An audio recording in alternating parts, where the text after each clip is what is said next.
Over the years, I have thought about what would I do differently if I had to do my garden all over from scratch. So that is what I want to talk to you about today. Number one, I would have created a vision board a lot sooner. The first 5, maybe even 10 years that I was gardening in this space, I was just reacting to things I saw at the nursery and I had a very general idea.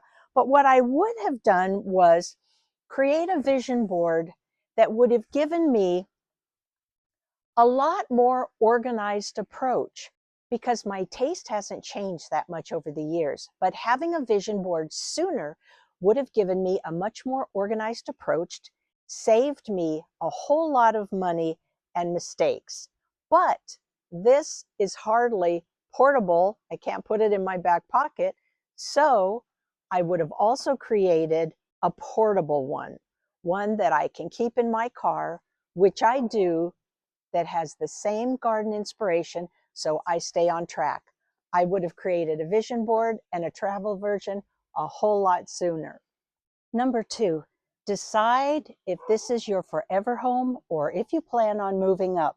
If you plan on moving up, there's a huge downside to that, and I'll get to that in a minute. But if I had to do it over again, I would have spent more time thinking deeply about whether or not this was going to be my forever home. My decisions would have been very different.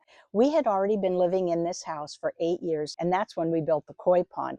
But it also changed our mindset. We were more willing to spend on better materials, do more permanent things. And I'll give you an example of that in a minute.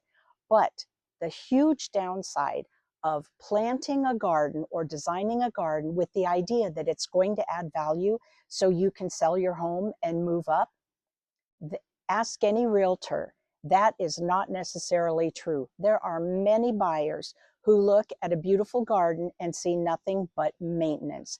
And when they come home from work, the last thing they want to do is get out in the garden and pull weeds. It's almost the same as buyers who look at a swimming pool and see nothing but expensive repairs and maintenance. So if you're going to build a garden, decide whether or not this is your forever home or you're going to move on, and build that garden only for yourself. Here's a perfect example of something I wish we had done in the very beginning.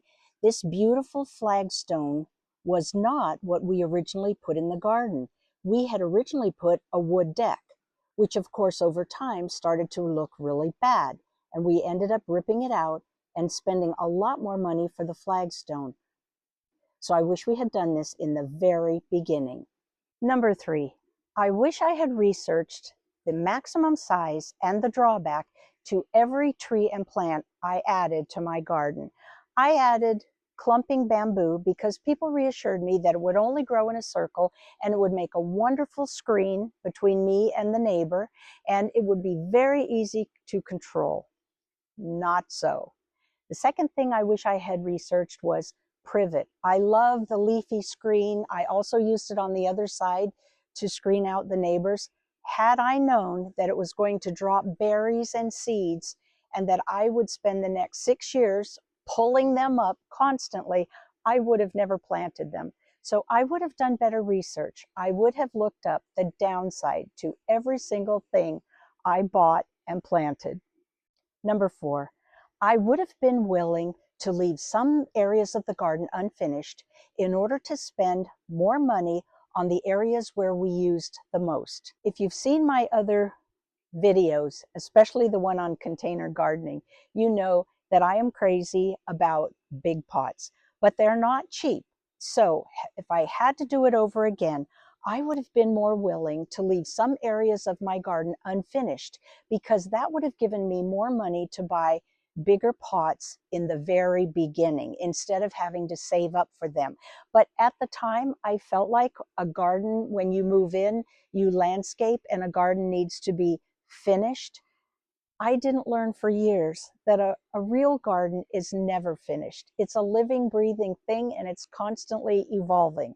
So if I had to do it over again, I would have been willing to leave some areas unfinished and focus on the parts we spent the most in. Number 5, my biggest regret and what I'm doing about it now after all these years.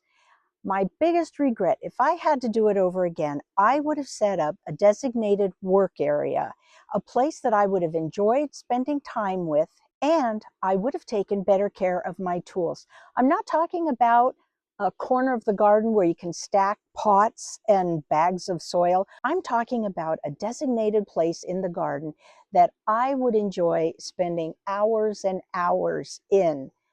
The equivalent to a she shed, because I don't have room for a she shed. This is one of my favorite gardening books by Bunny Williams, and she has what she calls a service area.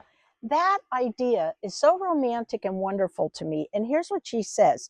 Every property needs what I call the service area, the behind the scenes precinct where the nitty gritty work gets done. Ours begins with the utility barn.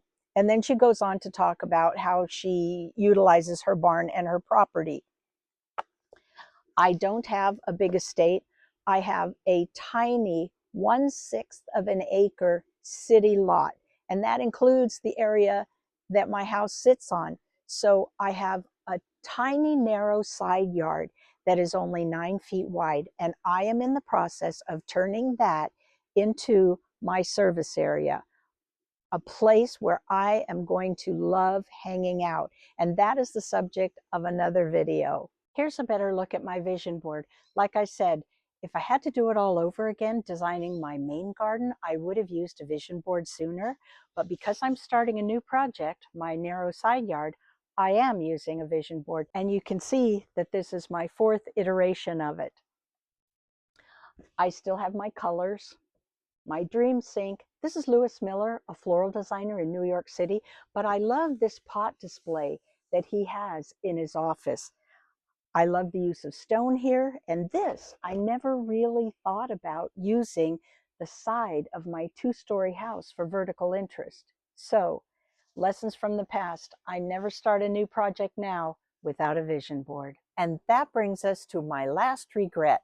If I had to do it all over again, I would have learned how to propagate earlier in my gardening life. I could have saved myself so much money because I like to plant things en masse, buying 3, 5, 6 plants at a time.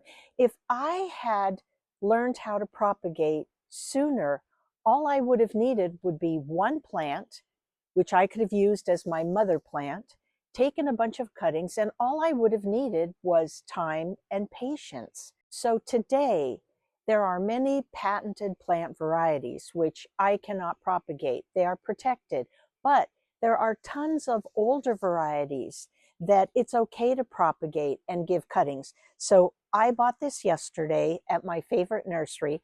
I'm going to take at least 10 cuttings and make 10 for myself in my own garden.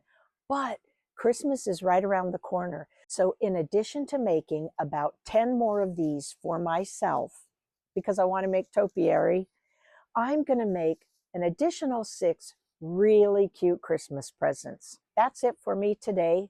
I hope you can learn from my mistakes. Thank you for being here, and I'll see you next time.